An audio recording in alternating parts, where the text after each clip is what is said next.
Hello, my name is Derived Pinto and I come from Basic High School.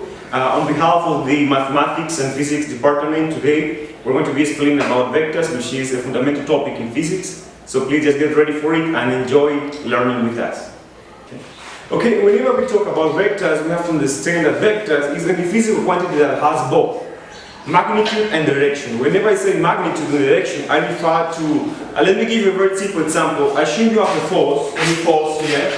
We're talking about forces here. Let's say you have a force. Let's say along this table here, we have a block here. And then you apply a force to the block in this direction, so we have a force being applied to this block. Now let's say we have 5 newtons. Let's say apply perhaps 10 newtons, depends on you and your force.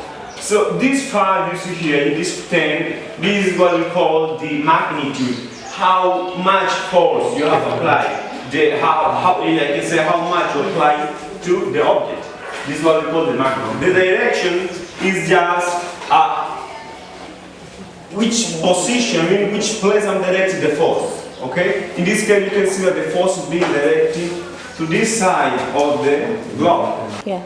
The example we saw right now, it was by only considering one force. Now imagine if you have many forces acting on a point. Now let me give you an example. You have this point here. Let me call it my point O. Okay, this is my point O. And then I have a force which is acting on this side of the point. And then I have another force acting just here in opposite direction. Now, let me call it force 1, let me call it force 2. What will happen in this case now, because they are acting on the same line, they will minus. I may consider all forces going upwards. I may not. It depends on you. It's not that always the same, but it depends on you. But all forces acting towards a direction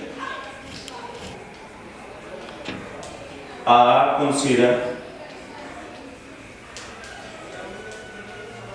positive, while in opposite are considered negative. Now, what it implies is that I may assume all forces coming downwards are positive and all forces coming upwards are negative. So from here, I may say that the resultant force is going to be F1 minus F2. Okay? Whenever we're solving vectors, there are many, I can say, ways of resolving it. And it depends on the situation you have. In this case, I have given you an example of 2 forces which they act perpendicular. So I have this my F1, my F2. In this case, one force is going upwards, the second is going to this side. So my resultant, I can say the resultant force that we look at, let me call it R. In this case, if you can see, I can draw a kind of a square there that will help me, or a rectangle. In this case, F1, I can show it here because it's just a magnitude, in this case, F1, and my F2 is going to be here. So if you can see, I have created a triangle here like this. I have created a triangle where, let me draw it properly, yes, this is my triangle, where this is my F2, and this is my F1, and this one is my resultant. If you would like to know what is resultant here, we can apply Pythagoras theorem. Pythagoras theorem. I think that all of you remember what is Pythagoras theorem. We have a triangle like this. This is your point C, A, B. These are the lengths of the triangle. So we say that C squared is equals to A squared plus B squared. So if you come to our triangle there, we can say that the resultant square is going to be the square of the 2 sides, which is going to be F1 squared plus F2 squared. It means that my resultant is going to be the under root of F1 squared plus F2 S squared. Now, in this case, it only works if the two forces are acting perpendicular. It means that they are making an angle of 90 degrees like this. That's how we use for finding the resultant in this case. Okay, now if there is another way of resolving this by using trigonometric ratios or identities. Now let's say here you have your x and y plane, x plane, this is your y plane.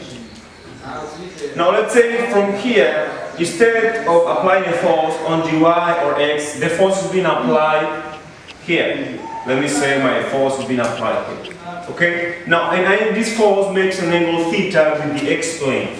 I can draw like this, as I did last time. So from here, you can see that another triangle is being formed here. Let me draw it here. I have a triangle here, an angle theta.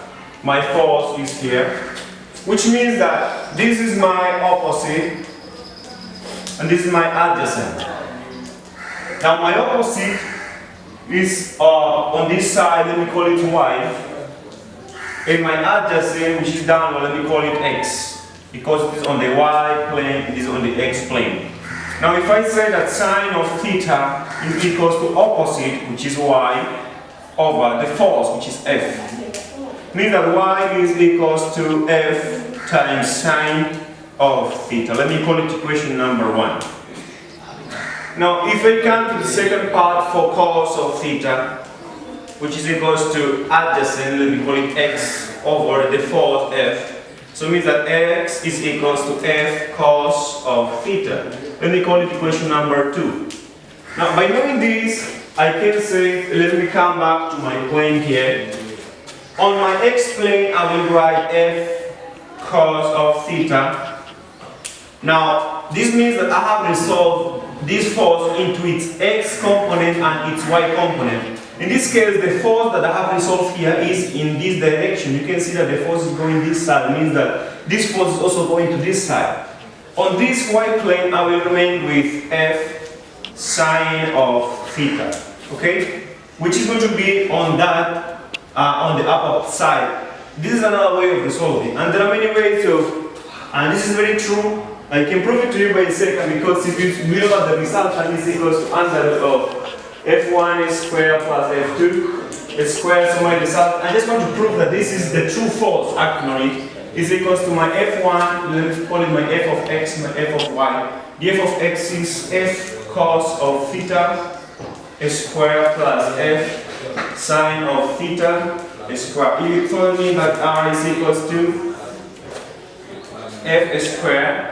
Then I have cos square of theta plus f sine square of theta, which means that my resultant is going to be, I can factorize f squared. I remain with sine square of theta plus cos square of theta. I think that if you have studied trigonometry, this is equals to 1, means that my resultant is going to be under root of f squared, which is equals to f. Which is true. So this is the way of proving that this way of resolving is very true by all means.